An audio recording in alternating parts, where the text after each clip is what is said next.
My name is Diana Terry, and I've been at MERZ now for nearly a week and had a number of up and downs in this process. So I will present the work that I have, which is called Silurian Fault, mainly because that's the point at which clay is developed geologically, and I kind of thought it would be a bit more interesting name than brick or something. But it was sparked off by my massive interest in bricks and with clay and with the earth and the land and all that that means, and the combination of people exploiting the land. So I stumbled across these different kinds of bricks over the course of our little tours around, picked them off the ground, and there they were. So I don't want to describe these too much, but I could, but they come from different places. This one is glazed, and I don't think it came from here, but it was part of a derelict mill that was on our little walk. And these were others, pipes and things. Okay, so I'm interested in clay, but I'm quite used to digging clay up at home. I do that. Experiment with it. I've never actually produced stuff that could go into a gallery with it, but I just play with it. Meanwhile, I had to get something together, and so the pressure of that kind of drew me down to using rubbings of words that I came across. I had absolutely zero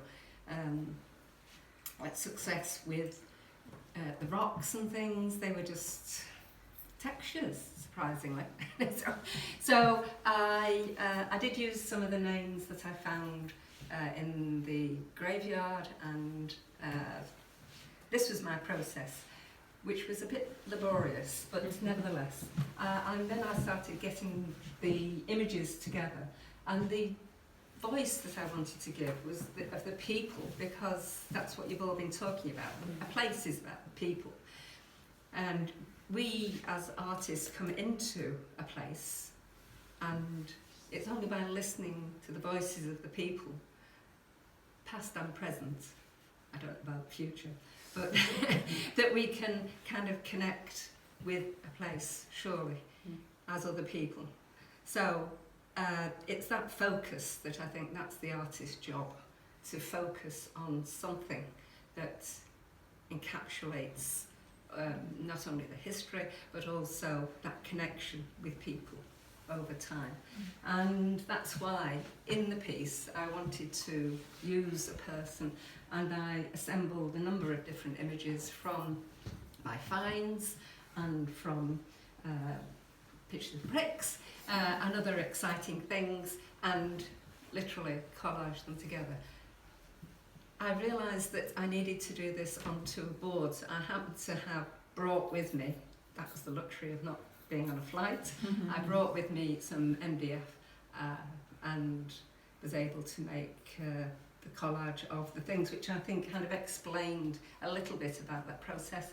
I used the word master in it because quite often, from my own knowledge and from my own history, I kind of know that people who work in those kind of labour-intensive jobs, coal mining and brick making and essential jobs, quite often they are very deferential, or they certainly were, and they would use words like master about their boss. So yes, that's why it's there. So yeah, thank you for listening. Any questions?